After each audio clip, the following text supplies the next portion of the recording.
Assalamualaikum warahmatullahi wabarakatuh.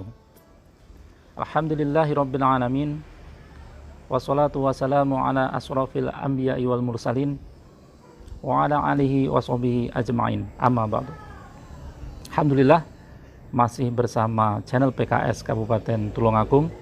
Pada kesempatan kali ini saya ingin berbagi tentang masalah niat. Rasulullah SAW bersabda, "Innamal a'malu binniyat wa innamal likulli imri'in ma nawa." Yang artinya setiap amal tergantung akan niatnya. Dan setiap orang akan mendapatkan apa yang ia niatkan. Sebenarnya hadis ini panjang. Di situ juga dijelaskan ada yang berhijrah bersama Rasulullah karena Allah, dan ada yang berhijrah karena urusan dunia. Ada beberapa catatan tentang masalah niat ini. Catatan yang pertama, ulama bersepakat bahwa niat itu tempatnya ada di hati. Timbul pertanyaan, bagaimana dengan ucapan nawaitu, usolli, dan seterusnya? Penjelasannya adalah ucapan lisan itu membantu memantapkan hati dalam berniat. Memang ada sebagian dari kita yang merasa belum mantap hatinya jika tidak disertai dengan ucapan lisan. Nah, ini tidak menjadi masalah, boleh. Catatan yang kedua, niat itu ditujukan kepada Allah Subhanahu wa Ta'ala semata. Lillahi ta'ala, ikhlas, bukan untuk makhluk yang lain. Makanya guru-guru kita, ulama kita mengajarkan kepada kita, ucapan lisan ketika berniat itu adalah contoh nawaitu soma godi an adai fardi sahri Ramadana hadhihi sanati lillahi ta'ala. Lillahi ta'ala, ikhlas karena Allah. Catatan yang ketiga adalah fungsi niat itu ada dua. Yang pertama, untuk membedakan antara adat kebiasaan dengan ibadah. Setiap hari kita mandi, bisa 2-3 kali sehari. Sementara Islam juga mewajibkan kita mandi janabah ketika dalam posisi junub atau suci dari haid untuk perempuan.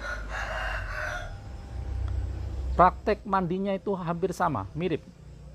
Tapi jika dilandasi dengan niat yang berbeda, maka menjadi amalan yang berbeda.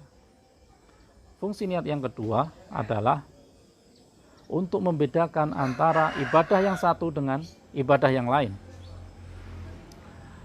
Ketika kita mau sholat, contohnya, kita mau sholat apa sih? Sholat sunnah atau sholat fardu? Ketika mau sholat fardu, maka usolli fardhu. Pertanyaan lagi, sholat fardu apa? Ada 5.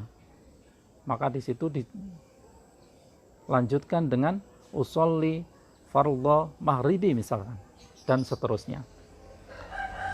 Karena ada sholat yang prakteknya sama, rokaatnya sama, itu menjadi mirip. Maka niat itu yang menjadi pembeda. Contoh yang lain adalah ketika kita mau bersedekah atau berzakat, kita membawa beras kepada panitia misalkan, sama-sama membawa beras. Beras untuk zakat dan beras untuk sedekah itu sama, prakteknya sama, caranya sama.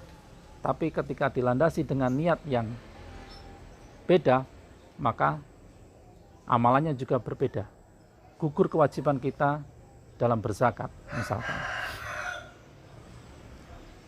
Terakhir, berbicara masalah niat di bulan Ramadan ini, para ulama juga sepakat bahwa niat itu harus sudah dilakukan di malam hari, mulai maghrib sampai sebelum subuh, dan harus dilakukan di setiap malamnya. Tapi ada yang berpendapat, dalam hal ini Imam Malik, boleh diniatkan di awal Ramadan untuk berpuasa penuh dalam 1 bulan. Demikian sekitar niat yang sedikit saya bagi, semoga bermanfaat dan menambah semangat kita dalam beribadah di bulan Ramadan yang mulia ini. Wallahu a'lam bishawab. Assalamualaikum warahmatullahi wabarakatuh.